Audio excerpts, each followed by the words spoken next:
Bonjour à tous, aujourd'hui je vous présente l'outil extracteur QA Pro 2 de chez Multipic. Donc c'est un outil qui va servir, comme son nom le dit, à extraire des cylindres. C'est un outil d'ouverture destructive, donc il est évident que cet outil va générer peut-être des dégâts lors de votre ouverture. Maintenant, il a le gros avantage d'être très rapide, donc c'est un outil qui va pouvoir se montrer très utile pour les services de secours ou pour les forces de l'ordre, afin de rentrer très très vite pour intervenir. Maintenant, voilà, il y a toujours le risque d'une éventration de la caisse de serrure, d'abîmer la plaque qui se trouve autour du cylindre et de générer des dégâts qui peuvent être légers ou plus importants. Mais voilà, ici le but de cet outil-là, c'est vraiment une ouverture rapide, destructive, donc pour pouvoir rentrer le plus vite possible.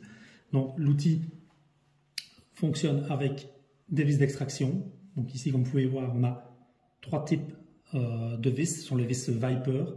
Donc on a différents diamètres, on a du 4,2 mm, 4,8 mm et 5,5 mm. La couleur va varier selon le diamètre. Donc on a évidemment, ces vis sont autoforantes, donc elles ont sur le bout un foret, ce qui va permettre de pouvoir engager ces vis dans le rotor du cylindre sans préforage, et on peut l'attaquer directement dans le rotor. Donc dans l'entrée de clé, vous rentrez la vis. Selon la solidité du cylindre, on adaptera le diamètre. Donc pour un cylindre vraiment bas de gamme, de faible qualité, on peut directement l'attaquer avec une 4,2, ça va aller. Si le cylindre est plus résistant, on monte en diamètre pour pouvoir être sûr de ne pas avoir une rupture de vis. Maintenant, il faut savoir que ces vis sont vraiment super performantes. Elles ont une très grosse résistance à la traction et elles sont super performantes au niveau du forage. Donc vraiment, mes tests ont montré une facilité pour forer le cylindre. C'est vraiment déconcertant comme efficacité. Elles ont un embout Torx.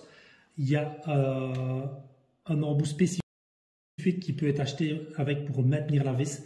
Donc la vis va être calée dans l'embout et comme ça, on a vraiment une position de la vis qui est très stable et on évite de dévier.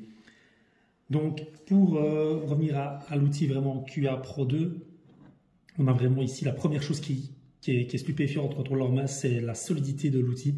Il est vraiment robuste, c'est incroyable, rien que par son poids, c'est vraiment phénoménal la robustesse de l'outil. Donc, on a un manche ici en acier avec dessus un type d'engrenage pour pouvoir venir accueillir la chaîne. Quand on voit déjà la section de la chaîne, on se fait idée tout de suite que c'est un outil qui n'est pas là pour rigoler, ça va vraiment envoyer du lourd une fois que ça va être mis en place. Bon, on a ici sur la tête de l'outil le chariot qui va coulisser droit. Donc l'extraction va vraiment rester bien droite, la vis va être extraite droite parce que le chariot, lui, coulisse de façon bien horizontale. Comme vous pouvez le voir, sur l'avant, on a ici une double mâchoire qui est dans une matière différente, qui est plus souple, qui va permettre d'éviter les dégâts à la feuille de porte ou à la garniture. Donc c'est une protection pour la porte. On a ici donc une entaille dans le chariot qui va venir accueillir la vis. Donc une fois que la vis est engagée dans le cylindre, on vient mettre le chariot, on vient positionner la chaîne sur l'engrenage et puis alors il suffira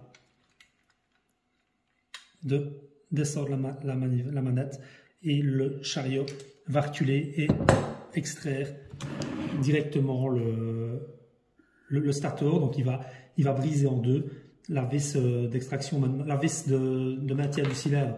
Évidemment, elle sera complètement torchée et à remplacer. Et logiquement, le cylindre va vraiment se briser en deux.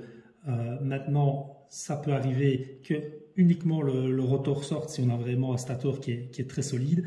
Maintenant, si le rotor est sorti, l'ouverture est tout à fait possible en allant chercher après le panneton dans le trou que le rotor aura laissé. Mais honnêtement, dans tous les essais que j'ai faits, le stator se casse en deux très rapidement. Une ouverture prend moins de 20 secondes. C'est vraiment très rapide comme outil. Maintenant, voilà, à utiliser avec prudence et avec, dans chaque cas de figure, il y a un outil adapté. Voilà, celui-ci, c'est vraiment adapté pour de l'ouverture très rapide, en sachant qu'un dégât est possible et que vous devrez peut-être faire des réparations à la serrure ou voire remplacer la serrure si la roue dentelée de la multipoids a été endommagée ou autre. Mais voilà, le but là sera vraiment d'ouvrir le plus vite possible. Et c'est un outil, une fois que vous l'avez acheté, je suis sûr, il est parti pour une vie vu la solidité de l'outil et aucun entretien à devoir faire. Le seul peut-être conseil aussi que je pourrais donner, c'est limite de l'acheter avec la valise, tout simplement pour pouvoir le transporter facilement dans votre camionnette, parce que si on l'a seul assis, là, fatalement, ça génère un peu du bruit dans le transport. Donc là, l'idéal, c'est de le prendre dans la mallette, et là, vous avez la découpe qui est déjà faite pour pouvoir positionner l'outil dedans, et vous avez à ce moment-là beaucoup moins de bruit qui va se passer à l'arrière de votre véhicule.